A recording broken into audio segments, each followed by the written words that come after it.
Good morning, everyone, and welcome to the BOCC work session and staff update meeting. Today's date is May 19th, and the time is 9:51 a.m. We will take attendance, beginning with Ms. Mitchell. Cynthia Mitchell, County Attorney. Paula McFeeters. Zach Swearingen. Miles Lucero. Thank you to everybody else in attendance. You want to get into those few operational updates before Paula jumps in? A couple that we need direction on from the BOCC is the hiring freeze exemption request from planning and development. They are looking to hire sorry, guys, I don't have it right in front of me. I think it's a GIS analyst. Let me pull it up. Thank you. So that is due to a retirement, I believe. And so this would just be looking to backfill that position. Director Howard and Deputy Director Wagner did go through the process of submitting their requests, and the necessity for this position, the justification for backfilling it. I have no issue with it, just as we've been doing with all these backfill positions. I think it's important that we bring it up and make sure that we're all good moving forward with it. Yeah, again, I think this is the process that we wanted on the hiring freeze, and from Go kind of said, hey, we're willing, obviously, we need to keep this organization running. So you guys don't have any issues either, Nick, right? Okay. Yeah, I'm good with it. Yep, I support it as well. Okay.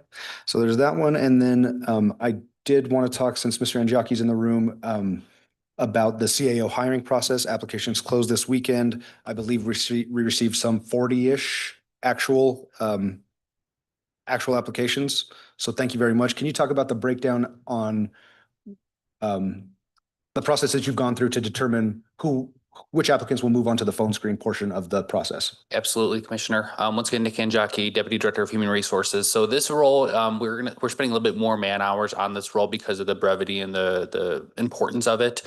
So Teresa Garrett, one of our talent acquisition specialists, is handling this role, and I've been able to jump in and help her since there's no conflict of interest there. We received over 40 applicants. Actually 50, but about 10 of them were duplicates. So 40 viable candidates. We have given some folks until close of business today to provide us with any supporting documentation that we needed that they did not initially upload, whether it be proof of a degree, proof of the certification, things like that. So we gave them until close of business today to provide those supporting documents to us. As of now, we have identified 14 individuals that we're going to move forward in the process for initial phone screens, and Teresa's starting to schedule those. Once she completes those, which I'm trying to aim for by middle of next week, then we can share those results with you guys, similar to how we did for the CFO and the CHRO. There's about 6 questions that we can get some high level information from them, share those with the board as to what candidates are bringing with them, and then you can determine from there who you maybe want to invite for in-person interviews.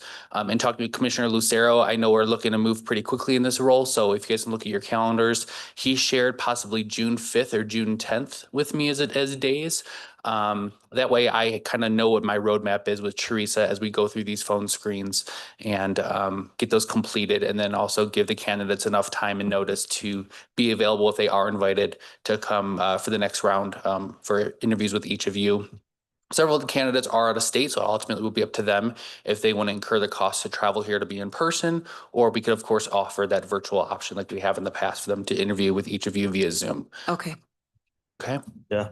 I mean, I think, go ahead. June 5th and 10th on my calendar are available, so I think that looks good if you want to schedule that. Do you want to pick one and kind of just do it all day like we did for the last go round? Are you looking at 3 to 5 or 3 to 5 candidates?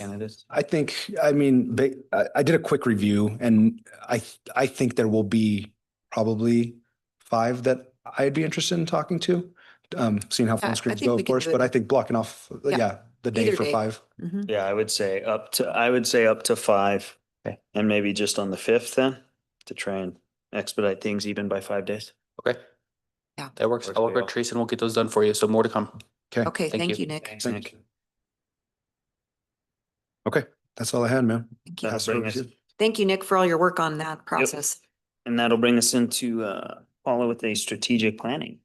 Yes, it's time for something that I've been wanting to kind of tackle since last year. And the reason for this is really just to kind of set some direction for the county. We started working on a mission and vision statement last year, and we kind of talked about it in one of our work sessions, and I just wanted to formalize any changes to that, and what your thoughts are in terms of the mission and vision, and then also review a draft of a strategic plan that we all worked with Brandon on before he left, about commonalities that we shared about where we see the direction of the county. So that's what I wanted to talk about today. So I don't know, Anthony, if you could pull up did I send you the email with the mission vision? Let me send you that really quick. But the mission and vision, while I send him that, would you mind going over the verbal? of Sure. that? Yeah, so we had some good conversations about this last year where we talked about our mission and our vision, and what we landed on. I'll just go ahead and read them. So the mission is to serve the citizens of Pueblo County with integrity, accountability, and innovation, empowering our community to thrive today and leave a lasting foundation for future generations. I still like that a lot. Vision, to serve as a model of trusted, people-focused government, driving economic growth, enhancing quality of life through innovation, and diligently safeguarding Pueblo's cherished history and resources. So I think those are both really good, and I think they do align really well with the strategic goals that we have kind of landed on. Commissioner, was your intention today to go through those strategic goals as well and talk them through? Yeah, Okay. because we have to align that with our goals. And so I just wanted to make sure that, just to go back a little bit, I don't want to be too verbose about it or make it too difficult, but we have to set some priorities for the county in terms of moving our organization forward, both in terms of planning human resources wise, but also in how we tie our budget to certain priorities. And I think this year, above all, is the year we need to tie stuff to priorities and not just fund to fund. So I wanted to do this both on the HR side of things as well as getting ready to do the strategic plan. You have to be able to give staff some direction. And I think less is more when it comes to strategic planning. I've done it my whole career. And if you've been involved in strategic planning in bigger organizations, it can be very complicated. And I don't want to make that process that way for our staff. I think we need to be clear, concise, and present data in a way that shows them their why. And if you don't know your why in an organization, it's hard to know how you can contribute more or do better work. If you're just there to do a job or a task, but have no vision of where it's taking the whole organization, you're not bought into part of the organization. And I think that's why, especially now, it's important for us to really review this, make sure we're good with it. So when you look at our agreed upon for 25-26 mission and vision, and then the strategic goals that are outlined in the plan that Brandon put together, those are the things that we need to really be sure this is what you want to do as a board. So, yeah, thank you, Commissioner. Sorry, were you finished No, up? go ahead. So I think where we are as an organization, none of the long-term great strategic far off vision can really happen until we feel like we are on short-term financially stable footing. So without a doubt, when I was talking to Dr. Matthews about this, the financial stability piece of this is by far the most important to me, because I think without that, it's hard to build anything else. So I do truly see that as our wish future. list. Like, it's Absolutely. not, yeah.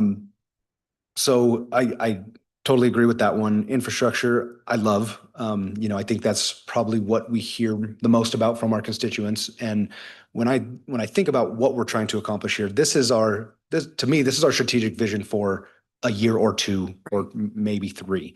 Like we're looking at a short-term strategic vision for where are we prioritizing under the current financial conditions that we know exist, where are we prioritizing for the next couple of years? So how do we peel back government to the bare bones and determine what are the fundamental services that a government is responsible for providing? Within our general fund, I genuinely believe that's infrastructure, public safety, and DHS lives kind of outside of our general fund. But I love the infrastructure piece in here. Service excellence, I think we do a great job of that. I don't think we always do a great job of measuring that. And I Right. think that's where the service excellent pillar can really be improved upon. I think we have some departments that do a great job, some that don't really consider it. But if we can standardize what that looks like to say, like, what is customer satisfaction as it relates to your world, and measure it, monitor it, and then report out, I think that's a really, really great goal and something that is definitely accomplishable in the next couple of years. And then the last one is transparency. And sorry, Commissioner, if you were going to go through No, go this whole thing, but I'm just kind of giving my take on these and why I support them. And I think these are good pillars here. Transparency. So to me, that means communicating as much as possible with the community as we go through the budget process again, as we report out on really anything we're doing, making our meetings more easily accessible, all those things, building that transparency and that trust with the community again to say, this board is doing what they can to represent us and be our voice. And when decisions are made, we justify them and we communicate them well to the public. So I think these pillars are fantastic. I think the work that comes next is defining how do we measure if we're actually accomplishing our pillars. Exactly. And Anthony, if you could go back to that first slide on that presentation, what I wanted to see in the vision right now, we don't have a statement yet, and I want to make sure you're good with the vision of to serve as a model of trusted people-focused government, driving economic growth, enhancing quality of life through innovation and diligently safeguarding Pueblo's cherished history and resources.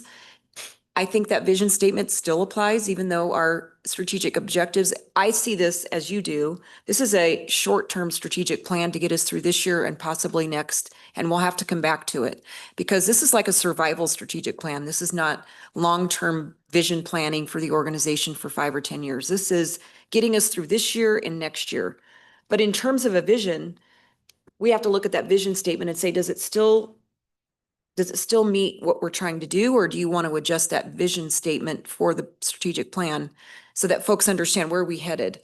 What we said last year is we were going to serve as a model of trusted, people-focused government, driving economic growth, enhancing quality of life through innovation, and diligently safeguarding Pueblo's cherished history and resources. We could change it, we could leave it. I think it's fine. Again, I think that where we're at right now, as you both have alluded to, I mean, these things change, and we are in a financial situation where we are now that hopefully, not hopefully, it will get better. And then we are going to have to adjust what some of those priorities are. But also to the point that you made, Miles, about infrastructure, I mean, that's never going to change. And we will consistently need to improve upon our infrastructure in the county. Roads is what people see and deal with most often, but there are stormwater issues. There are a lot of other things that affect that too. So I know I was talking to Brandon, and I'm sure you guys were too, of talking with Greg about bringing him in. We do have, that part of the website that allows for, upcoming projects and to see what roads are being worked on, but it's a little too general. And I know that we were working on that and trying to tighten that up, but like this road, this time, from this stretch to this stretch is being addressed. And I mean, that ties into our transparency and communication with the public as well. And so I think this is great, knowing that, obviously things change, but outside of public safety and infrastructure, those are by far our two biggest priorities in local government, in my opinion. Well, I could live with the vision statement for now, unless, Commissioner Lucero, you have any other comments about that? I don't. I like it as the overarching vision for the county. I don't know that it's super specific to what we're trying to achieve in the short term. Would I love to drive economic growth more from the county's side, doing what we can as a government? Absolutely. I just don't know that we have the resources and bandwidth to make that a priority. And again, until we get some of these foundational issues solved, I don't see that going anywhere. But overall, for the long-term vision of the county, absolutely that economic growth is a huge priority to me. And I do believe it belongs as part of our vision. Okay. Yeah, I would agree with that. And I hear you. I think that we also, I mean, even in our building department, and I know that there's, planning and zoning, which is all of those are crucial for economic development. If you want to build a grocery store or a True. big box or something else like that, you got to go through us, if it is in the county. And so I think we can simultaneously work on that. But yeah, I think this is great to put a framework out there and That's a great point, though. That is part of what that decision entailed, was driving economic growth. Right. That's why a building department came under the county. So good point. Well, that's the overview, the vision, the purpose of what our government does to provide those essential public services that we've talked about, the connection to pair our strategic statement and key results. How do we measure? That's going to be the key thing, not just in our budget priorities, but in our new staff evaluation process. They have to have some connection to what their job does that will help drive the institution. And then, of course, those priorities. And Anthony, if you'd hit the next slide. Again, you kind of went over this a little bit already, Miles, but we want to be able to show our public that we're working towards something in our plan. And so as we measure things, not just financially, but as staff measure themselves, we'll be able to show the public what we're doing with the dollars we get and how we're utilizing them with a plan. So that's really the reason you want to have something that's very concise and easy for folks to utilize. Departments, the county use, they can align their budget, staffing, and their plans to these priorities as we set those objectives. So that's really the key reason for why we do a strategic plan. It just gives direction at a more detailed level than probably we've had in a while at the county. Anthony, can you do the next slide? So as you talked about those 4 pillars, we don't need to go over those again, but those would be 4 areas where we can align our budget and our staff can align how they affect those. Probably the easiest for most of our staff are service excellence. Many of them are not doing roads like Public Works, but all of them touch the public in some way. So service excellence would be measured by how they serve the public, how things are handled in terms of difficult situations, or how they can better be served as well by the county. I think that that's an interesting one. But I think most folks can fit into any of those. Infrastructure is a unique one just because it's a unique area of service that we do that has been kind of on the back burner in some ways, and we need to really focus resources there. But again, it's just giving our staff something to look at and say, how do I contribute to that and what can I do? Next slide, Anthony. So the financial sustainability, we kind of went in detail, and I know each of us worked with Brandon on this. So this is kind of the summation of our conversations with him. And you can hit the next slide. So for financial stability, we need planning. And these are the steps to doing that. You see multi-year fiscal strategy, a reserve policy and investments. We've already talked about that. Accurate revenue forecasting, coherent budgeting practices, and then workforce planning and right sizing for the county. All of these things can meet objective 1. And everybody's got a piece of that in terms of what they can contribute. This is just a breakout of what it could be for some areas. Some of it involves higher level decisions, and others it involves staff actually doing that work. But again, it gives an idea of how do we achieve financial stability. So some of those things involve making sure we have the right people in the right places in our county government working. Do we have the right funds going in the right places? And do we have budgeting practices that make it possible? So these are, in my estimation, huge goals just for this next year to achieve. All of these things need to happen at the county, and they're all going to take a lot of effort and time by different staff doing different things. Next slide. So infrastructure, again, is very unique to Public Works. And this kind of goes through, if you want to hit the next slide, the details. Looking road. It's going different directions, as we all do. So how do we improve county infrastructure with the focus on roads and drainage in Pueblo West? And it has been something that we've heard repeatedly since I've been in the seat and even before. There's a need. And the county has to prioritize how do we maintain countywide roads, but also look at Pueblo West roads in particular that are lacking stormwater drainage and have PCI ratings that are very, very low. And you alluded to it earlier, Commissioner Lucero. We have our Public Works Director, and now we have an engineer on staff that can help us. And Commissioner Swearengin alluded to it. Identify roads by category. Which roads can be fixed when? What will they take? How much will they cost? And having met with that engineer, I'm very confident we can present a plan to the Pueblo West community that at least will alleviate their concern of when is my road going to be worked on. We will have a plan. And we need to really put some brain power and money towards a comprehensive plan that drives the county to funding it in ways that has not been funded before. So again, this is one of those categories that's very unique to Public Works. I don't know outside of them who else could address it, but it's that important that we're making it a priority in this coming year. Commissioner, a couple thoughts as you're going through this. I think the roads are the priority, but I think we have to be cognizant of our facilities infrastructure. And, something that we've talked about is kind of a scheduled maintenance. I think some of our facilities have been ignored. And so I do see that as part of our infrastructure goals as well, is to, just take care of the assets that we do have. We could certainly add that to this objective, don't you think? Yeah, and talk with our facilities deputy director to prioritize and again, just figure out how do we measure if we are achieving our goals. In regard to the PCI scores, I don't know enough about PCI of fair versus PCI of satisfactory to know what is the budget trade-off. And if a goal of PCI of fair within 2 years is practical, unless we dump X number of millions of dollars extra into that effort. So that will be a good conversation to have. I like the goal. It seems fine on its face. I just don't know enough about the entirety of the road network out there and PCI scoring to say, is it a practical goal with the financial environment we're living in now? It may not be 3 years, it may be 5 years. We don't know. I mean, that's something that definitely we can talk about. But I do believe adding facilities as a component of this part is an important piece as well. So we'll do that. Okay. Next slide, Anthony.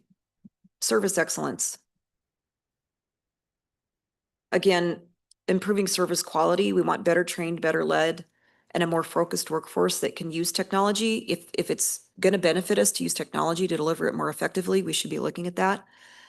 Customer satisfaction, continuous improvement, recruiting and retaining talent, training and leadership development, and technology-enabled service delivery. I like technology-enabled service delivery, but I don't want to lose the human touch because at times it feels like talking to machines gets you nowhere, and we don't want to have that either. So it's very important to have both. And I see service excellence really coming through from our new HR department, helping to train and helping to advise, helping us to hire and recruit talent. And the continuous improvement, training and leadership development will come as we move along. And I'm really looking to our leadership from our new chief of HR to help us with that piece. But again, in order for her to know what we're doing and where we're going, this is a rough sketch of a strategic plan enough that she can get the ball rolling. Again, this is not what I would say is a complicated plan. It's a very basic one. It's Maslow's hierarchy of need, food, water, shelter, kind of planning. It is not globally, we're going to be the best county in Colorado, yada, yada kind of planning. It's really, how do we become a better county with the resources we have? And how do we do it with the staff we have? And how do we engage our staff to want to be part of public county government and go beyond, I guess, the expectation level that may have been set in the past and say, we know we can do better and we want to do better and we're all going to try. It's not just expecting it of our staff, it's expecting it of us in leadership. And so I wanted to just throw that out. Service excellence is kind of a generic objective, but it's one everybody can contribute to in their own way. So to me, this is the easiest one of the four. Any comments on that? I don't know if it's easy. I think it's maybe easy to quantify. And I think we do have departments, specifically DHS, that has been monitoring these types of metrics for a couple of years. And so, we don't have to reinvent the wheel. I think we can take much of what comes from their model, apply it across various departments, and make it work for us. I think this is really good. Yeah, I agree. And I think just the measuring success or failure with customer service needs to be improved upon. And I think that we need to revisit that and come up with some concrete ways to, whether those are surveys or whatever that looks like, to measure that. I think, again, performance evaluations are a big deal. They're a very good tool, and it gives people a lot of buy-in into the organization. I mean, to be able to know that the fruits of your labor are there and you're being recognized for that good work, or where you have shortfalls, how to improve those. Because again, we are customer service oriented as an organization, or at least we should be. I mean, that's our job, is to provide services to the people who write the checks or pay the salaries of everybody here, and those are taxpayers. And so we need to keep that consistently in mind, that we all work for them. And so to be able to measure that, I think, is a very crucial piece to this. Just some somewhat specific, and I've talked to Craig about this, and I know you guys have too, about the Pueblo West sales tax, and delineating where the specific Pueblo West sales tax is, and then, versus general fund, if you will, road dollars. We've had that conversation for quite some time, and I think to try and pin that down a little bit more is something that lends itself to that transparency and that communication with the public. So I think that I think that this is good framework. I think we need to bring in all of our departments, have their input on how we get there, because they're going to be the ones that deal with it every day and say, hey, if we implement this type of measuring system, it's going to be garbage, or it's going to be great, and it's going to produce some good numbers and some tangible results that we can work off of. Because what we don't want to do is just spin our wheels and arbitrarily kind of, yay, it all sounds good on paper, but where are the results? And how can we constructively criticize ourselves, and say, hey, we're coming up short here, and how do we address that? So I think, again, I think this is great framework to get there. It's a working plan. And again, it's not rocket science. It's just, how do we measure what we do and how well we do it? And how do we move forward? So service excellence, again, everybody contributes to that one. And then the last objective, number 4, deals with the transparency that you were alluding to earlier. Transparency means, how do we show the public our financial transparency, budget transparency? How do we communicate effectively? How do we do strategic performance reporting? And how do we build community trust, that they know that what we're presenting with that to them is what we're doing? Building community trust starts with that transparency. And I think we're at a critical time in our year where we have a financial transparency and budget transparency opportunity that we haven't had in a long time. What I'd like to see, again, one avenue of that is having our chief come to us, present the budget in our meetings, but also possibly a document that we can have online that people can look through, the details of a budget. What does it look like? There's a lot of ways to affect that. That requires a public communication strategy. And it is part of that performance reporting. We're going to measure, and we've been measuring since we started this year, where are we at with our budget? Part of our challenge is we can't see everything just yet. There's some things still being worked on with Workday, but we're working towards that goal, and we're getting closer every day to where we need to be. Next year at this time, I hope we can actually have reporting that shows us everything we need to see. And that would be an improvement. So we're slowly building towards that, but we want to have that as a goal. So from the 4 objectives that I see, transparency is a huge one, because it does involve, it kind of dovetails into the other strategies that we're already working on. It's just, how do we show you we've done these things? How do you know that we've done these things? That's what transparency really, in the end, is trying to show. I would only suggest that, I mean, because our budget is available publicly, but I mean, not a lot of people, quite frankly, read it. I mean, it's long. And so it can be daunting to look at and try and go through line by line. But if we can kind of summarize and give something that's a page or two out there, Right. I think that helps. People are busy. People don't, oftentimes pay attention, especially, reading hundreds of pages of a budget. But to be able to go in there and us kind of discern, I guess simplify it to a point that you can absorb that information in a minute or two. I think is going to be beneficial too. So I think that's something that we should work on. But I agree about the it being an opportunity. And as we've said, maybe it's not an opportunity that we all wanted, No. but nonetheless it is, and that we can start kind of this new path forward of setting aside dollars for maintenance because I mean we've got roof problems in this county. We've got a lot of other things that have just been kicked down the road, so to speak. And when you tend to do that, it ends up costing more money.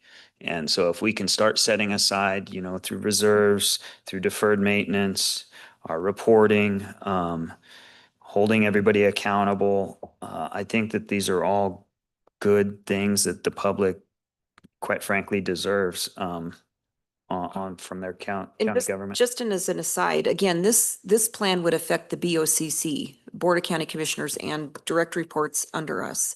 This is in no way telling other electeds how to manage their areas. This is actually a way for us to show the other electeds how we're doing what we're doing, not just with planning, but with our budget, with financial transparency. So everyone outside of the BOCC in every elected office has their own plans and their own objectives and their own goals. The BOCC, this is our way of showing our staff directly under us where we're going and what we're doing and how we can govern together cooperatively with our other electeds and show them, here's where we're at. And I think it's just a good practice to get into. And again, these are not permanent. They can change at any minute. Sure. And I look at our planning right now as a year to year. I don't even see 3 years, to be honest with you. I just want to get through this year and then look at next year. And then after that, maybe we have a more long range picture. But right now, to me, it's like we've got to do something to move the institution, but we also need to be able to say next year we measured it and here's where we ended up. And here's where we gained and here's where we lost and here's what we're going to do next. And so I think this is a very good start to it. It's not perfect. Agree. But I think if we could just get something down in writing and get it going, it will help our staff and our other chiefs begin to model for their departments what they want to see in terms of when the budget rolls around and how they can address the plan. So, I agree. I mean, I think it's great. And I mean, it very, very easy to understand and good framework. And, we work on it as we progress and things change. I mean, priorities can change and they certainly will, but I think again, this is great framework.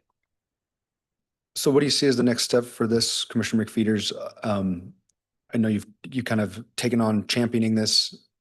Do you want to sit down with departments and say, kind of, how do we measure each of these things? Do we each want to take a pillar and talk it through with staff? How do you want to work on this going forward? well, that's why I wanted to have this conversation. I wasn't sure what you all were thinking about. How do we move it forward? I mean, I mean, documents die when there's not an initiative behind it. Sure. So I think for me, it would be presenting it to our staff and saying, is this doable for you in your staff to be measured or to address one and measure your department by the year for this one objective or these two objectives? I don't know that answer. I think I wanted to hear from you. That's why I wanted to present it to you because I didn't want it to die without a discussion formally with you all about what you think is the best way to move forward. I guess I don't know if that's a discussion with our departments or if it's So I think that's kind of spot on of we can give it to departments. They can disseminate it throughout their department, get that feedback on what is realistically something that we can achieved it. implement.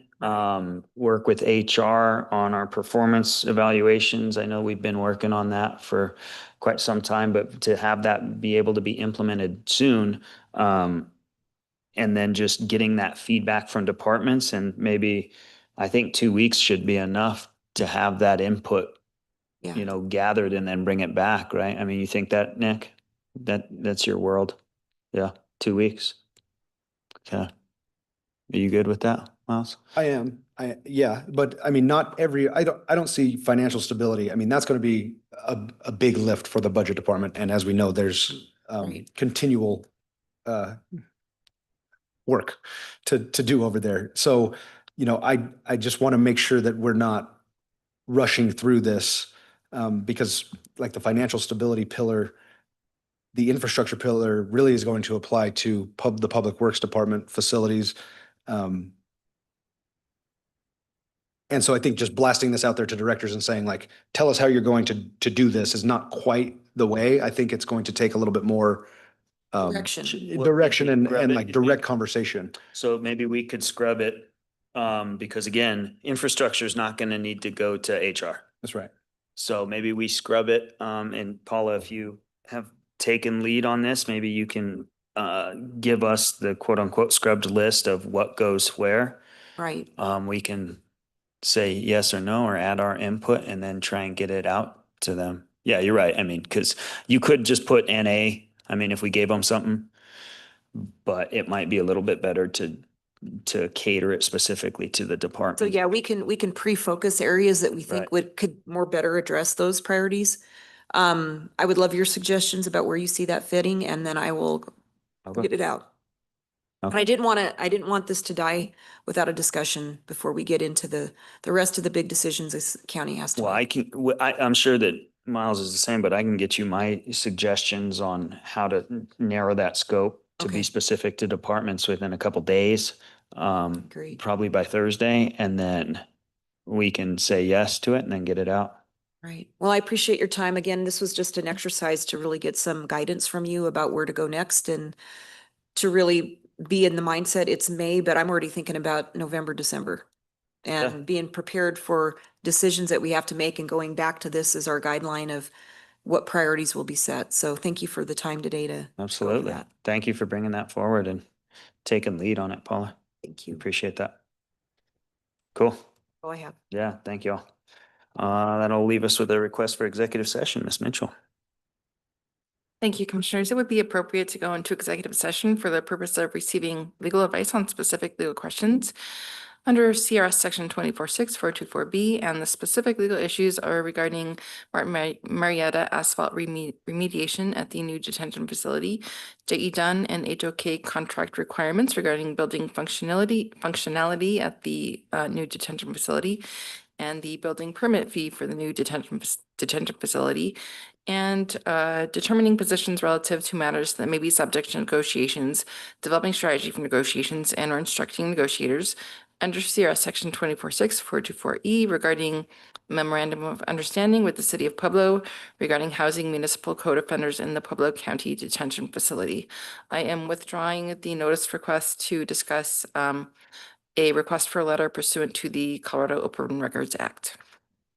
Thank you. I will ask for a motion to go into executive session for the reasons cited. So moved. I'll second. All in favor, say aye. Aye. Aye, we're in executive session.